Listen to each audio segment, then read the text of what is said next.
dans cette deuxième émission de notre série « La voie vers le progrès social ».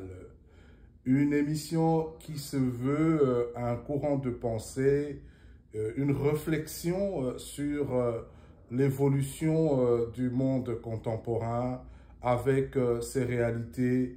Est-ce que nous avons quelque chose à proposer? Poser la question, c'est y répondre. Effectivement, nous allons faire un parcours ensemble. Je viens avec des propositions disant que le progrès social s'aligne très bien avec ce que nous pouvons aller trouver dans la référence, la parole de Dieu. Et regardons l'évolution de notre société. Ça va trop vite aujourd'hui, mais ça reste qu'une société a besoin de repères. C'est là que nous avons pris cette initiative d'entamer une série que nous appelons « La voie vers le progrès social ». Alors, dans notre toute première émission, nous avons présenté les bases de notre démarche.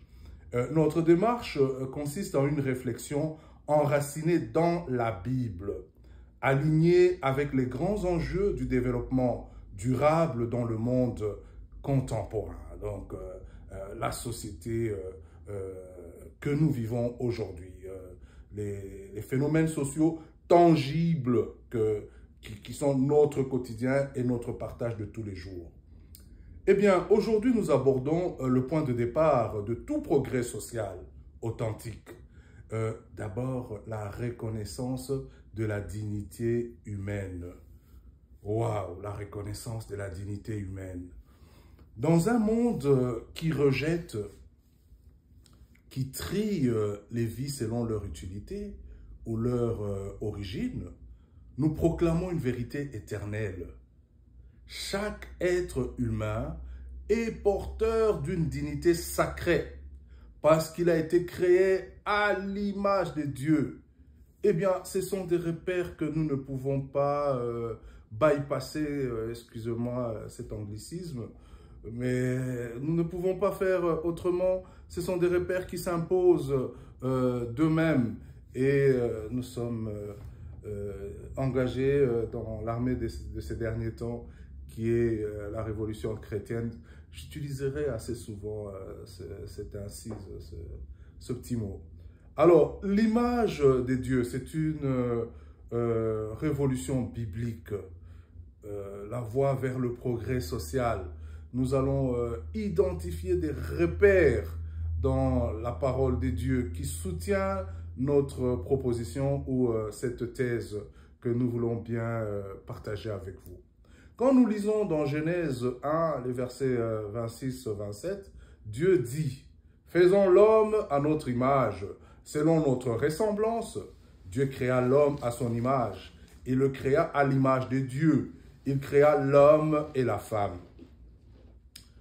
Eh bien, chers frères et sœurs, ce texte fondateur est une véritable révolution.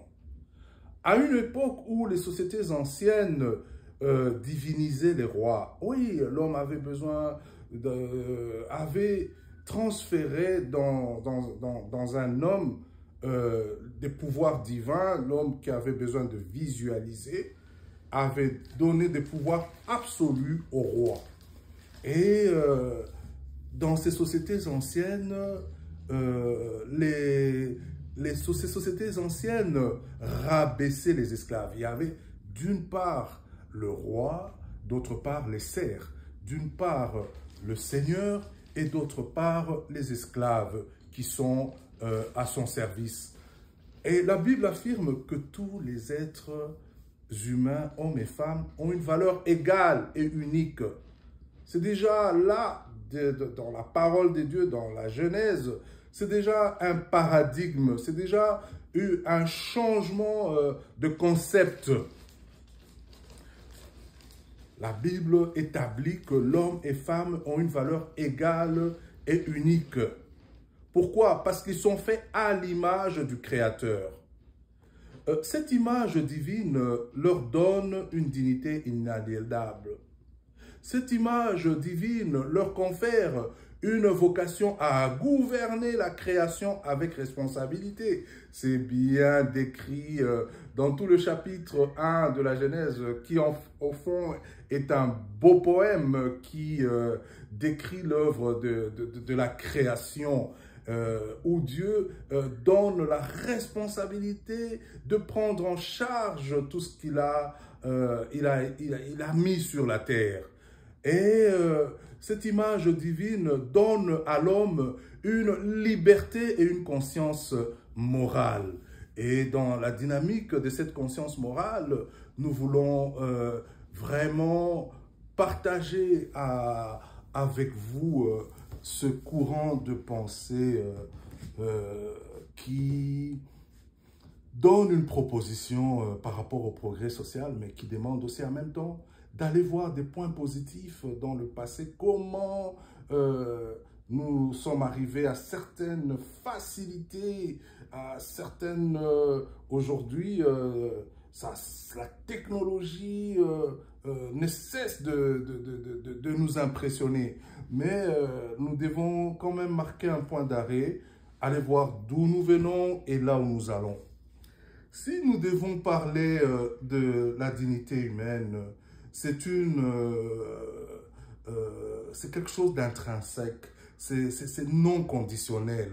Dans la pensée biblique, la dignité humaine ne dépend ni de la force, ni de la richesse, ni de l'intelligence. Elle est donnée par Dieu dès la naissance.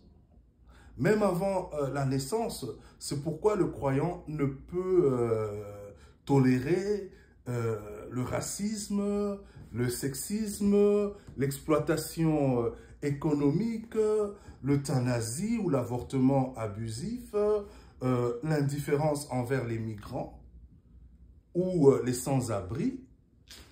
La dignité est un droit donné par Dieu, non une faveur accordée par l'État. Nous sommes dans un temps vraiment où nous devons réfléchir nos courants de pensée. Parce que si nous disons que la dignité humaine dépend de la force, eh bien là, nous allons aller appliquer le darwinisme, hein, donc la sélection naturelle.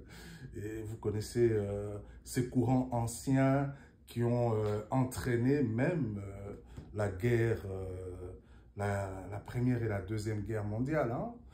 Et donc, il est temps pour nous de commencer à réfléchir et à utiliser, prendre possession de nos réseaux pour partager des réflexions qui nous remettent en cause, qui nous permettent de voir les choses autrement et qui donnaient des concepts et trouver des valeurs qui soutiennent ces concepts-là. Nous parlons de la dignité humaine, nous regardons un peu l'influence dans l'histoire, l'influence des droits humains. Bien que la Déclaration des droits de l'homme de 1789 se revendique des Lumières, de l'époque des Lumières, plusieurs de ces principes trouvent plus loin. Plusieurs des principes de la Déclaration universelle des droits de l'homme tirent leur origine dans la foi judéo-chrétienne. Par exemple, l'idée que tous les hommes naissent libres et égaux découle, je vous disais que nous devons garder des repères, hein? Cela découle de Genèse 1 et Galates 3, 28. Et référons-nous à des exemples historiques. Lors de la rédaction de la Déclaration universelle des droits de l'homme en 1848, adoptée par l'ONU après les horreurs de la Shoah et des deux guerres mondiales, hein, comme je le disais, si nous choisissons que la dignité humaine et doit être basée de la sélection naturelle, eh bien, ça a des conséquences que l'on ne peut pas contrôler et l'humanité est passée par ses conséquences. Réfléchissons nos propositions, allons déjà. Dans notre introduction, nous avons parlé des objectifs du développement durable. Eh bien, c'est une voie de réflexion à considérer et notre objectif à travers cette émission, c'est de pouvoir tout simplement en parler avec l'homme, le contemporain, le citoyen lambda et de regarder dans la même direction. Alors, considérant que la reconnaissance de cette dignité inhérente à tous les membres de la grande famille, de la collectivité humaine, est le fondement de la liberté, de la justice et de la paix dans le monde.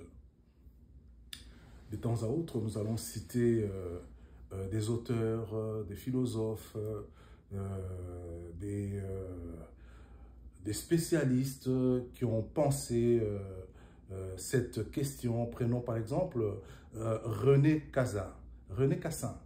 Son principal rédacteur était d'origine celui qui a été rédacteur de la Déclaration universelle des droits de l'homme en 1848. Il était d'origine juive et il reconnaissait que cette idée de dignité universelle venait des Écritures. Un nom à retenir, un nom illustre, René Cassin. C'est aussi, quand nous parlons de la dignité humaine, nous allons regarder par rapport au moteur pour l'abolition de l'esclavage. Je vous ai dit à l'introduction que nous sommes sur un continuum, sur une ligne où nous sommes en train d'identifier nos repères. Le principe de la dignité humaine a aussi porté des combats historiques majeurs. Oui. Ça ne s'est pas passé sans casse. Hein? Au 19e siècle, le chrétien britannique William Wilberforce mena une lutte sans relâche contre la traite des esclaves dans l'Empire britannique. Ça prend toujours un qui va se lever pour... il y a des phénomènes sociaux, comme on dit, comme disent les juristes, hein, les faits précèdent le droit. On a d'abord des phénomènes sociaux qui dépassent tout le monde, puis il y en a un qui va aller dans le sens d'amener tout le monde à une réflexion. Alors, c'est le cas de Wilberforce qui mena une lutte sans relâche contre la traite des esclaves. Son combat s'appuyait sur une conviction évangélique comme nous allons le faire dans cette série. Nul ne peut posséder ce que Dieu a créé à son image. Après des décennies de combat, la traite a été abolie en 1807, puis l'esclavage en 1833. Autre figure chrétienne abolitionniste, Harriet Tubman, Frederick Douglass, John Wesley, le théologien, l'homme de Dieu John Wesley. Tous portés par la vision biblique de cette dignité humaine qui est sacrée. Sacrée. Alors, ça a été la Bible, la foi judéo-chrétienne a été une source d'inspiration pour l'établissement des institutions sociales qui font leur chemin et qui, si nous avons des objectifs de développement durable de 2030, c'est de s'arrêter un moment d'évaluer si tout le monde bénéficie des retombées de ces institutions sociales. Des milliers d'initiatives sociales dans le monde ont été fondées par des croyants convaincus que chaque vie humaine méritait attention, soins, dignité. Les hôpitaux sont nés dans les monastères chrétiens pour soigner les pauvres et les mourants. Les écoles gratuites pour les enfants des ouvriers ont été créées par des pasteurs, des missionnaires et des religieuses. Les orphelinats, les asiles, les hospices sont fondés sur l'idée que Dieu aime les petits et les oubliés. Ces structures ont été le premier visage du progrès social. Les hôpitaux, les écoles, les hospices. Dans les zones rurales, dans les zones coloniales ou abandonnées par l'État. Et de fil en aiguille, nous sommes nous-mêmes bénéficiaires. Nos parents ont évolué dans ces structures, dans ces institutions. Il y en a qui étaient à l'époque, qui allaient au séminaire. Il y avait dans chaque famille, il fallait qu'il y ait un prêtre qui serait le philosophe, le théologien, le plus cultivé de la famille. Et puis petit à petit, hein, nous sommes